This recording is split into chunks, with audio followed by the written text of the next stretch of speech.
हम आशीर्वाद पे बहुत ज्यादा जीते हैं। और अतिया कह दिया बाबू किरेल गड़िया धराई दा बलमुआ दे दे जेकरा जौन कहे कोई कहो, हम सुधरे वाला थोड़ी बनी। सच पूछे तो खेसरिया तोहरे लोग खाती जिएला। हमारा बारे में के का कहता नइखे कहता हमरा फर्क ना पड़ेला, क्योंकि जिंदगी में इंटरटेन का माध्यम कुछ अलग है।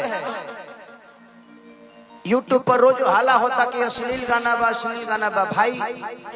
हम अगर 10 को भजन गा दे तो तुम लोग रोकबे जी? हाथ उठा के बताइए लो, रोकबा लो। अबे दूसरा का मोबाइल खोले लगे। अब खेसरियो खत्म हो गइल बा हो, अब ये शुरू हो जाएगी। तो इंटरटेन को आप अश्लीलता से मत जोड़िए, वो इंटरटेन है।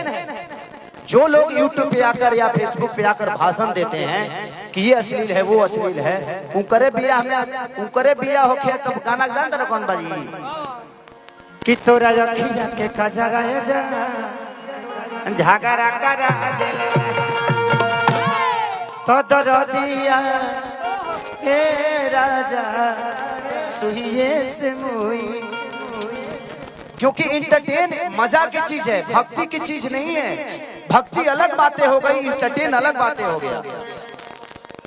अब दूध पी के आदमी बड़ा होला तो बियर बार में दूध पी नानू।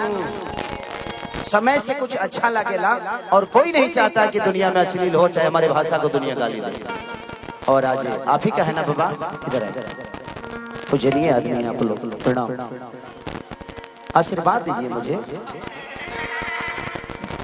इन्हीं का जनेब है। मैं चाहता हूं कि इनके लिए एक जोरदार आप सब ताली बजाइए कि ये इस बच्चे के अंदर क्या ऐसी बातें हैं कि आज इस धरती पे खेसारी लाल यादव को आकर और आप सबके बीच में और इतना बड़ा परिवार के साथ खेसारी एंजॉय कर रहा है। Thank you so much. आप हर 2 साल पे ऐसे ही एक भाई देते जाइए ताकि जनेब होता रहे। भगवान से बात करिए, हर 2 साल पे मैं चाहूंगा कि बाबा आप हर 2 साल पे एगो लड़का के जनेब करत रही कि हम आई कुछ आई यहाँ से आशीर्वाद लेके जाए या कुछ जेब भर उड़ के जाए, ताकि कोरोना फिर अगर चौथा लहर भूकल तो दिक्कतें हो जाएगी। चलिए तो दिल से प्रणाम, आप बड़े प्यारे हैं। यहाँ की भाषा समझ में आती है आपको? नहीं मुझे भोजपुरी नहीं आता, हिंदी आता है और इंग्लिश। तो तू अमेरिका में रहेला तो भोजपुरी काहे के बोलबो रहेला? छोड़ा तार तो भोजपुरी के गोड़ हाथ तुर के बैठा देबो। तू अगर भोजपुरी बोल देहला तो तुर देबो गोड़ हाथ। अरे भाई अरे प्रणाम। हाँ ले लीजिए।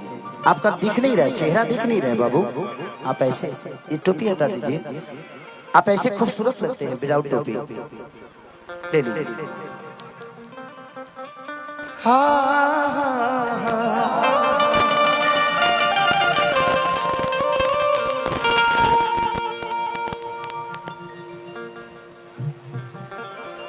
अरे जिया हमारे लौजी के पत्तो ही जिया। क्या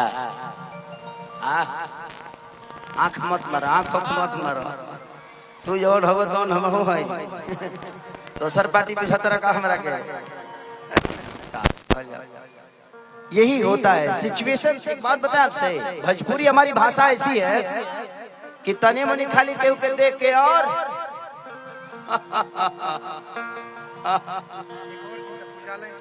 उजाला एंटरटेनमेंट आज बुझाता दिलो हमरा के, यूट्यूब के सब पैसा हमरे के दे दिलो का। चलिए उजाला एंटरटेनमेंट ऐसे ही उजाला की तरह चमकते रहिए। अच्छा है कि दिन में कार्यक्रम नहीं तो तू कैमरा ना चलता पर कैमरा बचाई तो हमनी के भोजपुरी भाषा ऐसा ना कि एक बार केहू के कह दो का हो,